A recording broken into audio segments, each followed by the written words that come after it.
closest inhabited place to the sky on Earth, where people are living above the clouds. At this extreme altitude of 5,100 meters or 16,700 feet, the atmosphere significantly thins, and the locals are living with only 50% of the usual oxygen levels. Their bodies have evolved to produce 2 times more blood cells than ours. On this barren land, not even a single tree can survive because of the low air pressure. This town in the Peruvian Andes is even 300 meters higher than Mont Blanc, the highest peak in the Alps of Europe. Far from the modern world, it is a place where crime and danger are always nearby. People come to these harsh lands for only one reason: gold. About 50,000 people settled here among piles of trash, all dreaming of wealth. We are on the road to explore life in the world's highest settlement.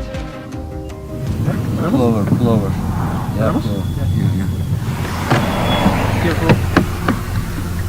Give me 2, please. 2 oxygens. Yeah.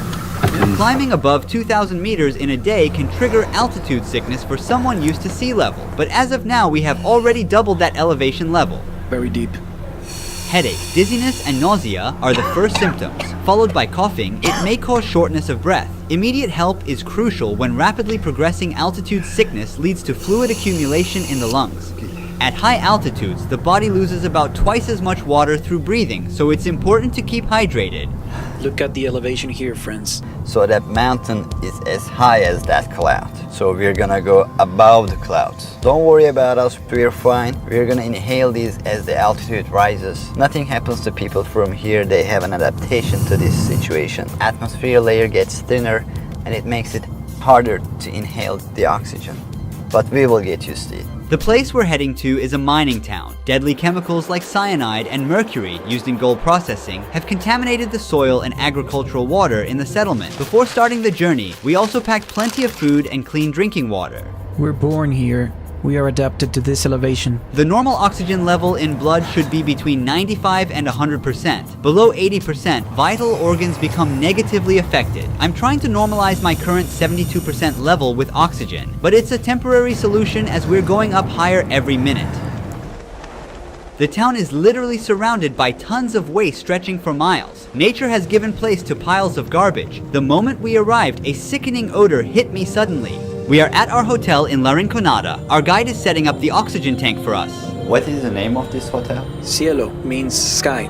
You use the oxygen tank for 5 minutes first, and after a little break, and another 5 minutes. You need time. Rest a little bit to adapt your body to this elevation. When I got out of the car, I felt dizzy. I was like going to fall. Very normal. Crimes, especially stabbings and theft, are quite common here, cause locals typically keep their cash and gold with them as there are no banks available. We're teaming up with 2 police officers to keep us safe while we're filming. They are undercover police and they will follow us everywhere we go. Marco directs us to coca leaves, as he thinks it's a remedy to avoid getting altitude sickness, a traditional habit And here. also coca leaves there. Coca leaves. I think they're consuming this for altitude sickness. They chew 3 or 4 leaves on one side of their mouth. These leaves, which are illegal in most countries, produce a kind of numbing effect that helps users relax. It's good for almost everyone. Maybe one of the police officers can carry this. We leave a busy and tiring day behind, and we will explore the town the next day. We are in the center of La Rinconada at sunrise. The police officers are by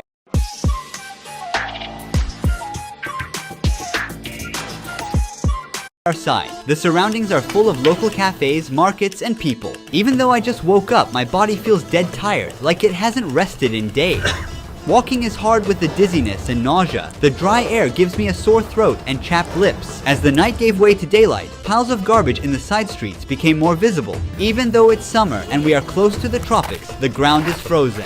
In this place, where the nighttime temperatures drop to minus 10 degrees Celsius, people are living in metal shacks without electricity or heating. No kitchens or bathrooms in these houses, and thousands of people have to use the same public toilets and baths for their personal needs. Like a web over the town, these hoses carry water from the glaciers above to the center.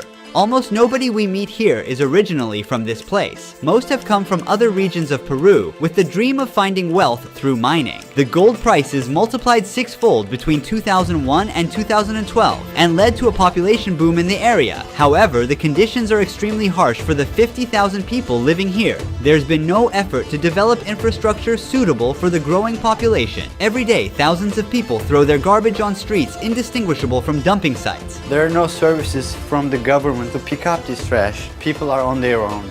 The most terrifying problem is the lack of a sewage system. Wastewater flows openly through the streets as it is. This soccer field does not consist of real grass. It's all artificial because trees and other plants cannot survive at this altitude.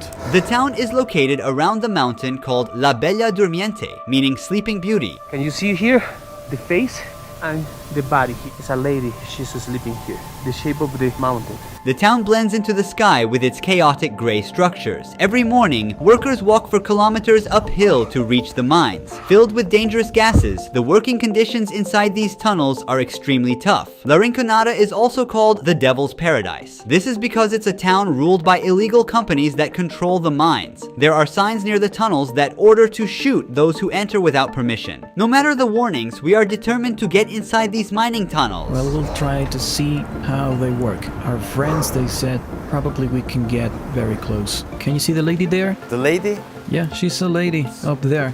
they collect the leftovers. Yes. Women are forbidden to work in the mines. According to local beliefs, the Sleeping Beauty becomes jealous and brings disasters like earthquakes if a woman touches its gold. They earn their living by searching for gold in waste rocks thrown outside the mines. Children searching for gold on the mountain can be easily identified by the frostbite marks on their cheeks. Being foreigners with cameras, we attract a lot of attention. After this point, I handed Marco my phone to capture footage inside the tunnels. These figures near the mining site, decorated with dried flowers, fruits, and alcohol bottles, represent mountain gods. Workers come here to pray for protection from accidents and success in finding gold. Incidents such as explosions, roof collapses, and gas poisoning occur about 25 times more often compared to advanced countries. If a mine worker dies, a company pays approximately $600 as compensation. The concept of a regular salary doesn't exist in La Rinconada. Miners work under an outdated and illegal labor system called cachorreo. They work for the company without pay for the whole month and then get one day to work only for themselves, taking home the gold they find as their salary on that day. Depending on the success of the cachorreo day, they may earn a significant amount or even end up working for free, so their income is theoretically determined by luck. However, the miners try to minimize this uncertainty by sometimes pocketing good-looking stones or hiding them in some secret spot for the cachorreo day. My oxygen level is now at 65%, way below the normal 95 to 100%. So I breathe super fast. My heart rate is like over 120 while it should be between 80 to 100. Right now a local is checking his oxygen level. His results are way better than mine. 82% oxygen and a pulse of 97. I can no longer stand. I'm going back to the hotel to get some oxygen. I'm keeping my coat on to stay warm as there's no heating. Now we're gonna wait a few hours to explore the city's dangerous nightlife and talk with some mine workers. While I'm resting, you should know the true cost of the gold. Each ring containing 8 grams of gold generates approximately 20 tons of waste during production. At the top of the mountain, an acid mine lake was formed because of the rocks which are extracted with gold. These rocks, high in iron sulfate, undergo oxidation when they come into contact with water and air, resulting in this deep red color. People living by the stream grow their crops and raise their animals with water contaminated by mercury and cyanide. The average lifespan of the locals living here is only 35 years, but chemicals aren't the only reason. At this altitude, each breath contains about 50% less oxygen compared to sea level. Therefore, the blood of a La Rinconada resident is twice as dense as that of an average person, leading to potential blockages in blood vessels and fatal outcomes. After a tough day, miners are rushing to the town center. Electricity is only available on a few streets here, leaving the rest of the town in darkness. All the mine workers are here. They're shopping and socializing between each other. Stalls and little shops all around, selling everything: street food, clothes, household stuff, you name it. Kids are playing outside with endless energy until late at night. Oh, los argentinos. How old is he? 12. Is there only primary or also secondary school? Yes, there is. How big is the school? Not very big. Is there higher education? No, there is not. After that, you need to move to Puno or Juliaca to study. What if they don't move? Do they start working in the mine? Yes. As you see, people come here to exchange their gold pieces for solis. We are in an exchange office now. To keep out the robbers and attacks, they've placed iron bars in front of the counter. Now we're gonna see how they convert gold. Let me catch my breath, man. The ore you see is the result of a worker's hard labor spent throughout the month. Right now, the gold is in an amalgam with mercury, and heat treatment will be applied with a blowtorch to separate the two metals. For every gram of gold, about 2 grams of mercury evaporate and mix into the atmosphere. What is the hardest part of doing this job? Transporting the material. Because remember, there are many bad people or robbers, and it's not really safe to transport. What does she like about La Rinconada? Mostly there's nothing good because, as you can see, everywhere is contaminated. Well, you can earn a good income. Above the national average. That's why people come here. Different herbal tea mixtures are also consumed to reduce symptoms like headaches and fatigue. We call emoliente. What is this made of? Water, different herbs, and syrup. It's really good. Try a little bit. It's heavy. It's too hard to drink. We can't go more far. To there is no more electricity, no more lights. And it's better to stop here. Most miners spend their hard-earned money on alcohol and nightlife on these streets. If the living and working conditions do not kill a person, then a knife or AIDS does. Nightclubs are the most dangerous spots in La Rinconada. In this street there are bars, nightclubs, and some companionship options for mine workers. We are at the center of human trafficking, robbery, and murder in La Rinconada. If you look there, you can see the lady. There are many people trying to buy a rose for the ladies here. According to Puno police, approximately 2,500 underage girls are being exploited in these places we just walked by. The town has only one police station, and the Peruvian government isn't putting in any effort to combat these crimes. Is there a jail here? No. We call Calabozo. There is like a place, a very small place. There's no hospital in the city, right? There is a tiny, very tiny clinic. Maybe 2, 3, 4 rooms max. We're now meeting with a miner who has spent 12 years working in La Rinconada. He also owns the only gym in the town. After a day of intense physical labor, miners continue sweating out. Ramiro is one of the few lucky miners. What is the largest amount of gold ore you ever found in grams? 200 grams. Oh wow, he found 800 grams in one piece. It's a lot of gold. Are you married? Yes, we have 3 children. They're in university. Do you advise your children to work in the mines? No, because it is very, very dangerous. They rob when the miners collect gold. How does elevation affect your body? Even though I'm from Puno, I have that problem. Puno is at 3,800 meters above sea level, so coming here at 5,000 meters above sea level, it starts to be challenging. Digestive issues at first, 3 days of suffering. How much money do mine workers make? Sometimes it goes up, down, down and up. One would earn more or less around 2,000 Peruvian soles and a little more. Your hands are so affected by working in the mines.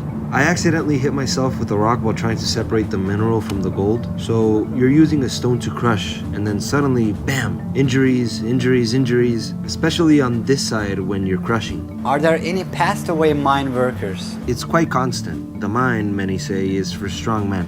They don't mean strength in muscle size. Primarily, it's more about mental strength, about resilience, about mastering and considering the altitude. It's not so simple. We're 5,000 meters above sea level. Although the dream of coming to La Rinconada and finding a large gold ore may seem attractive from the outside, most miners and their families never achieve the financial comfort they desire. The Peruvian government has been silent for years about the illegal operations in gold mines and the abuse of workers. Despite all these conditions, people continue to seek the opportunity of a better life in the world's highest settlement. Thanks for watching. Don't forget to subscribe so you don't miss new documentaries. See you in the next video. Ruhi